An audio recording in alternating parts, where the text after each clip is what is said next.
Welcome to Leadership Moments. In every great leader's life, there are pivotal moments that shape their character, test their resilience, and awaken their vision.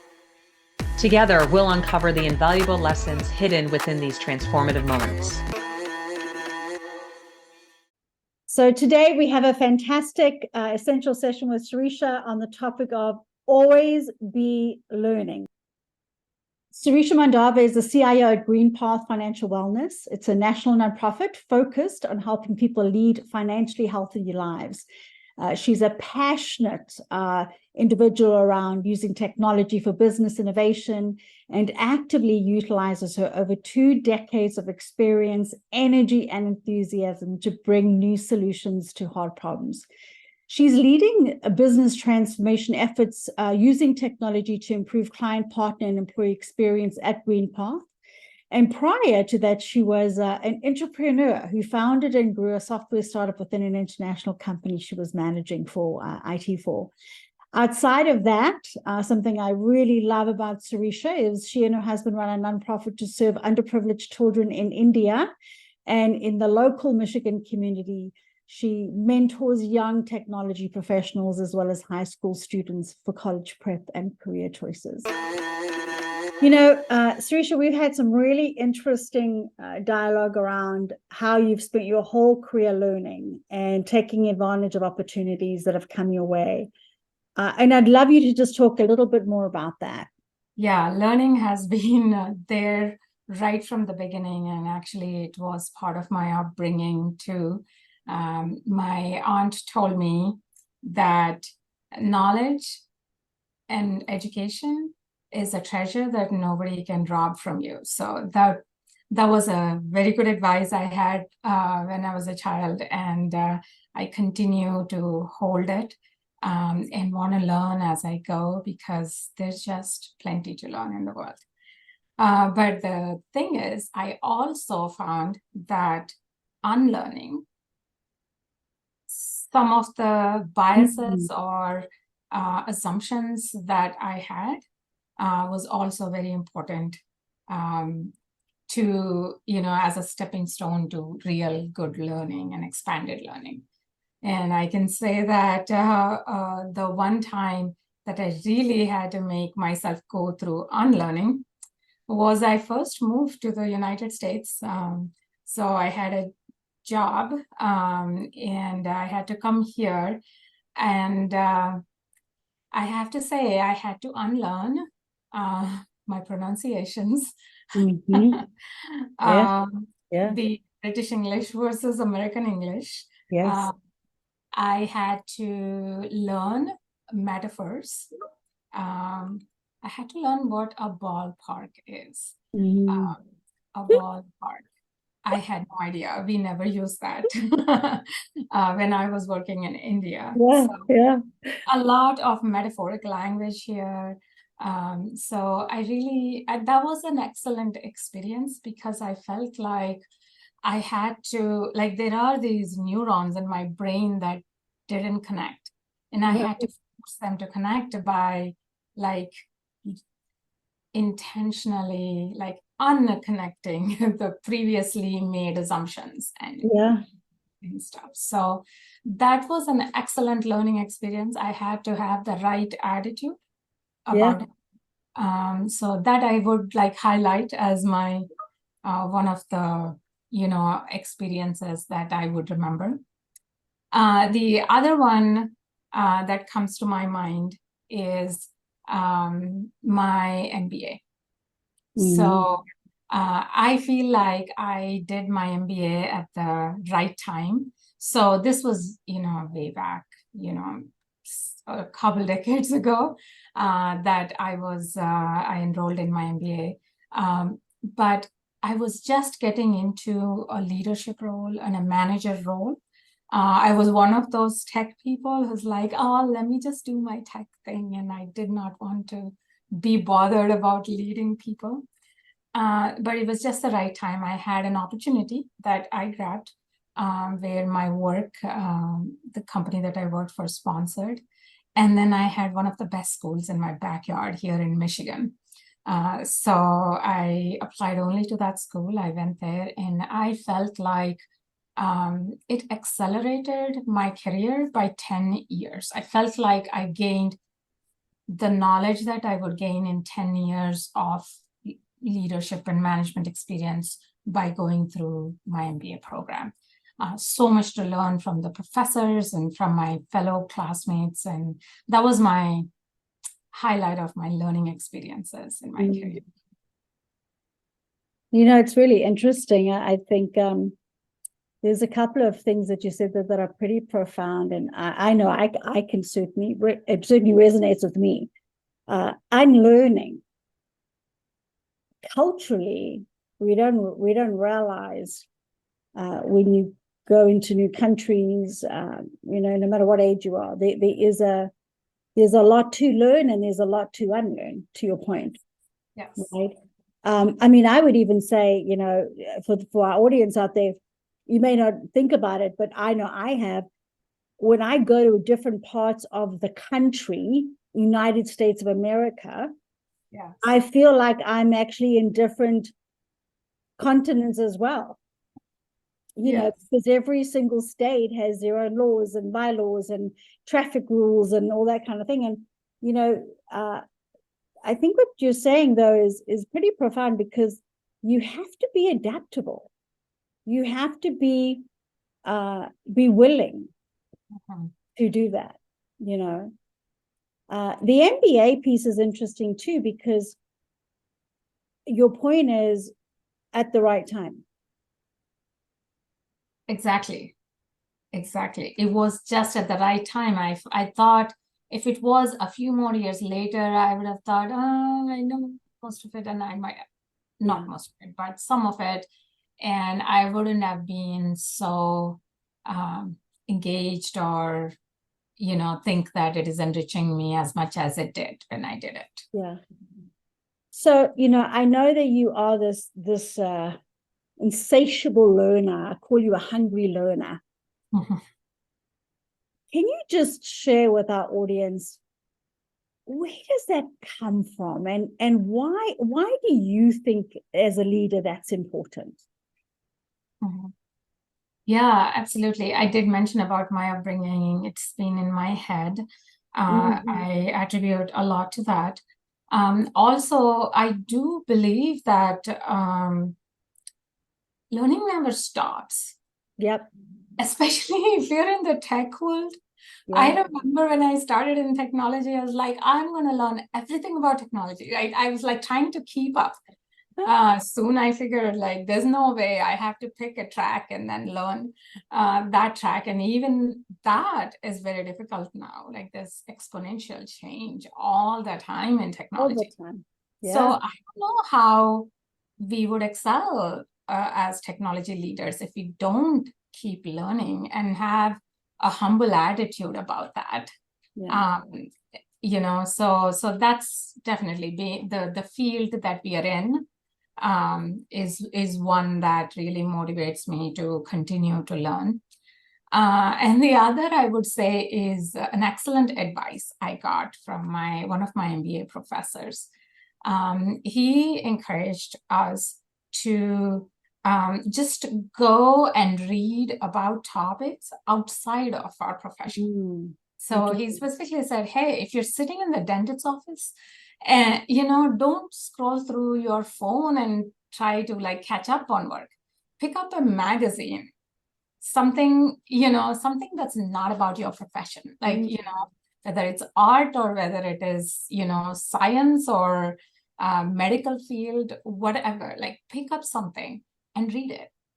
You would be surprised how many dots you can connect in your own profession and can solve problems because you have brought that cross-functional, cross-professional ideas together. So that was the best advice. So I actually took it very seriously. And I make it a point that any given week, I have a few podcasts that are different, not just the CIO podcasts and tech. I do listen to them too, but I have like a good combination of, for example, right now, what's on my list is, Wall Street Journal's, daily update, right? So just keeping me up on what's going on in the world. And then I have a podcast called Hidden Brain.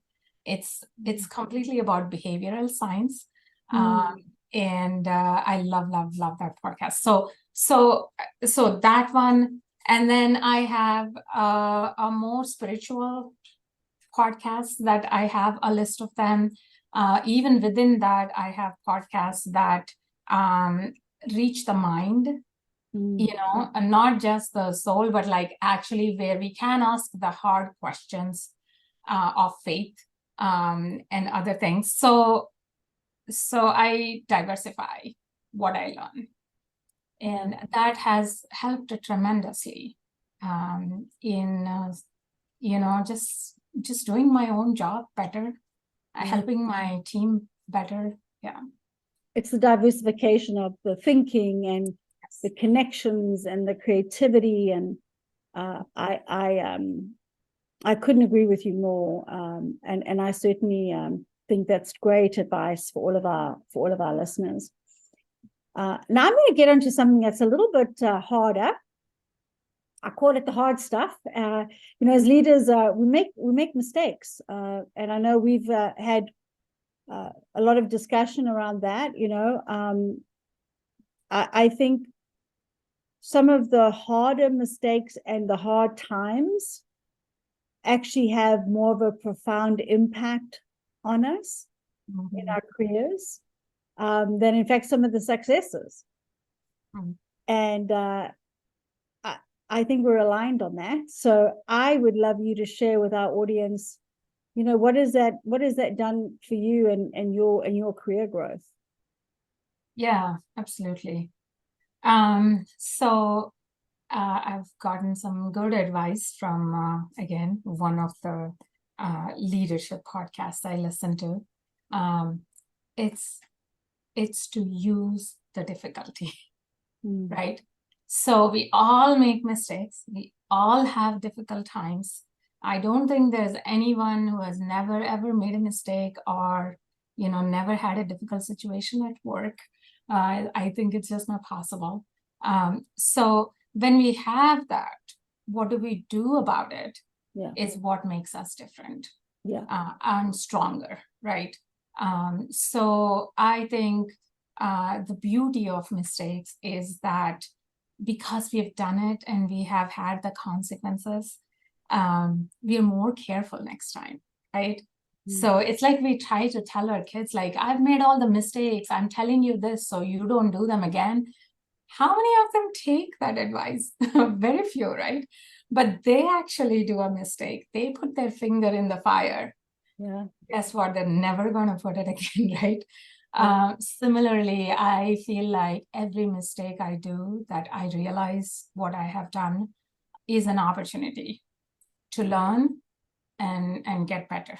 So that's my approach to doing mistakes. And to give you a few examples, this was like early on in my career when I was just getting into the managerial position. So we had a team who was really good in a particular technology. So specifically, we were moving from client server technology to web technology. It was just coming up, and we were rewriting an application from client server into this. So I had to make a decision about which technology are we going to use for this new application. And I weighed too much on our current team and their talents and too less on the longevity of the application and the stability of the technology that we are choosing. Interesting. So I chose the wrong one. And it became a very complicated project. I mean, thank goodness my team was awesome. They stuck with it. They made it happen. It ran for 15 more years after we wrote it. So still good, but we had a tough time finding talent for that and not keeping up and everything. So I think that's a mistake that I take with me. And I had, to choose technology several times after that. And I think that experience really helped me to balance out the business needs and the team needs to choose the right one. Interesting. So I think there's a really good lesson there, because what I'm hearing is you put more stock in your team and their perspective versus perhaps your own insight and your own thinking around longevity. And that what that really taught you was that you need to have the balance of what's the right thing to do with business and what's the right technology, and also, you know, the opinions or perspectives of your people. I think that's a very good lesson, because I have to believe that there are many of us leaders that have done that in one way, shape, or form. Mm-hmm.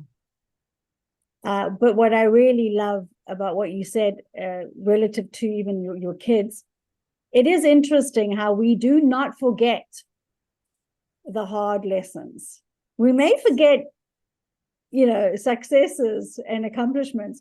Mm-hmm. We never forget the hard stuff. And it's funny that you put up the kids, because that's always the stuff you say to your kids, I don't want you to make the same mistakes I did, right?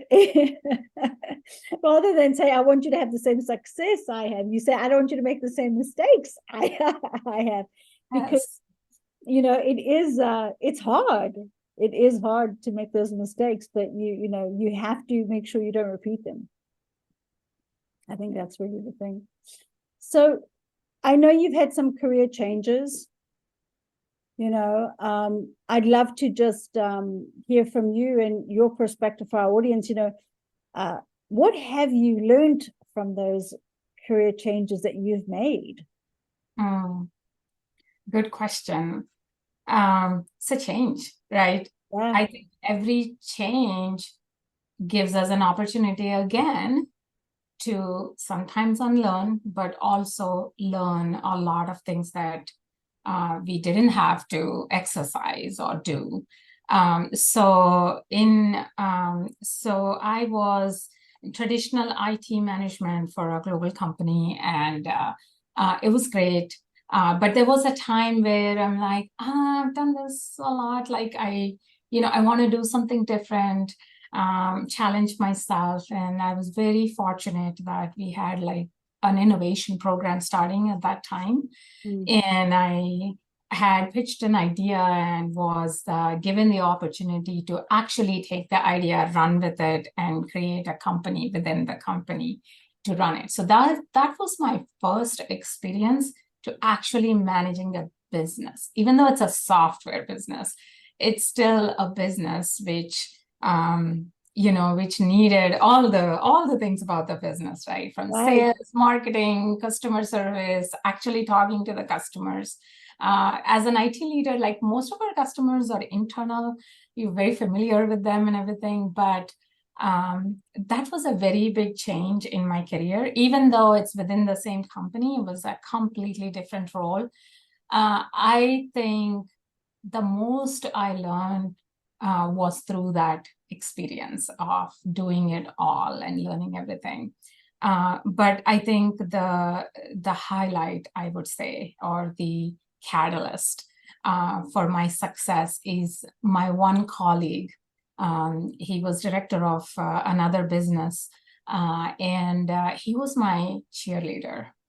I would be like doubting myself, like, oh my gosh, like we have to have like the perfect product before I can go out and pitch to external customers.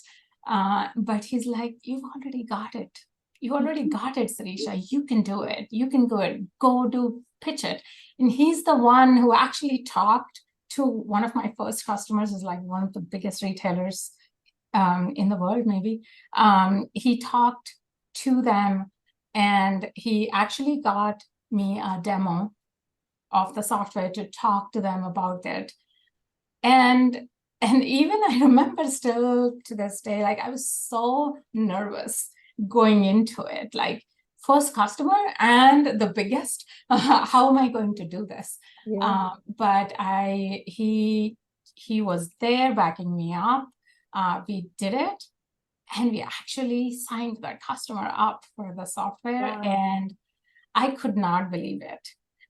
So this is where I say I learned to surround myself with other people who actually believe in me, right?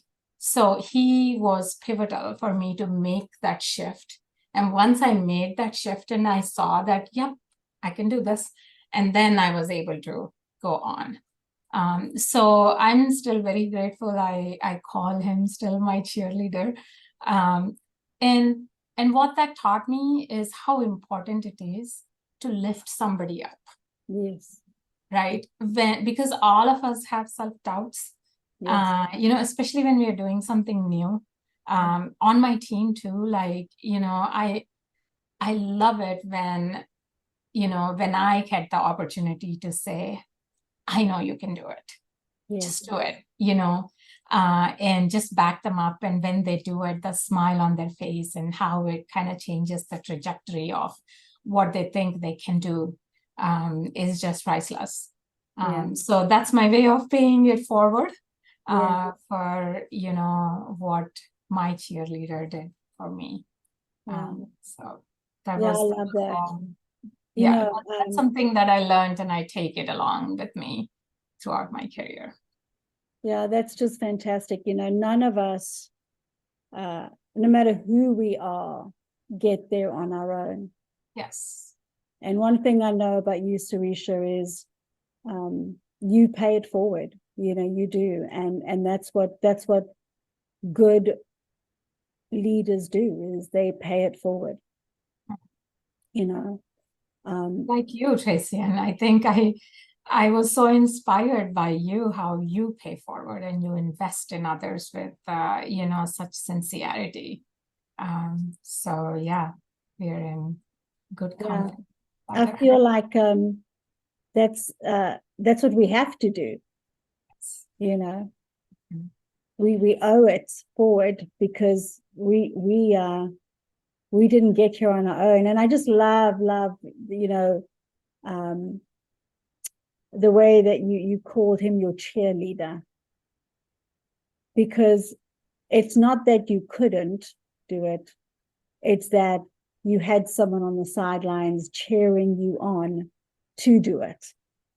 And I think that is the case, just as you said, when you say to your employees, just do it, that's it's just that little bit of belief and confidence that just gets people just over that growth spurt and just over that comfort zone, which is really what helps catapult their careers.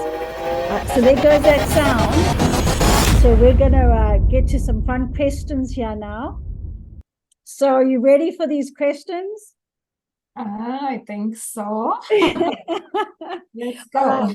Let's go. First one. What is your favorite word or quip or mantra? Phrase, not a word, but this is actually something that my coach taught me. He always says, people behave as they believe. People behave as they believe. Remember that, right? So I always, like, when I see a particular behavior, it's often like we tend to like criticize or correct or even, appreciate the behavior. But the behavior actually is coming from a particular belief they have, right? So if I want to change the behavior, then I want to dig into what do they believe in that is making them do this? Like, are they scared of failure? Are they, like I was, like my behavior was like, I don't want to do demos. And that's because I didn't believe that our software is good enough. I believed that you have to have a perfect product to go out there. But my cheerleader told me, no, you don't have to. You can just present what you have and you'll be okay. So I remember that when I work with my teams and I'm seeing, behaviors, then I'm actually going down to ask them the questions to understand what is causing them. And then, then I can actually address their true need. Yeah, that's excellent. Wow. I actually had never heard that before. That's really excellent. Okay, so second question. Upon your death, two old friends are at a cafe on the street side of Paris, reminiscing about your life. What would you like them to be talking about, referencing you? So these are friends, not just work friends. These are people who know you, right? Yeah. I think, the first thing that came to me is I want them to say, Sireesha loved God. And I mean, I used to say we can write our own obituary, right? We can write what do we want people to say after we die and actually make it happen, live by it, right? And then it happens. So interesting question, but that's what I would like. I would like to be known for, the difference I made in people. Yes. Because projects come and go. Yeah. But people, we make a huge difference in. Yeah. You certainly do make an impact in people's lives. Yeah. That's wonderful. It's beautiful. So listen, I just want to say thank you for taking the time today. What an absolute delight. You are an incredible leader, an amazing human being. And I really hope that our audience got to see more of you and learn from your lessons of always be learning and unlearning too from those things and the great experiences. And just want to say thank you so much for being with us today. I appreciate you inviting me to chat with you, Tracy, and it's always such a pleasure to talk to you. And that concludes another episode of Leadership Moments. We hope you found inspiration and valuable insights in what we shared today. Remember, leadership is not defined solely by titles or positions, but by the choices we make and the moments that shape us. Embrace the challenges that come your way. They may be the very moments that propel you toward greatness. We'd love to hear your thoughts and stories as well. Connect with us on our website at leadershipmomentspodcast.com or through social media on Instagram at @be the game changer. And Stacy Castor _. Remember, your leadership moment could be just around the corner, waiting for you to seize it. This is Stacy Castor, and what doesn't challenge you won't change you. This is Tracy Ann Palmer, and be the change you wish to see in the world.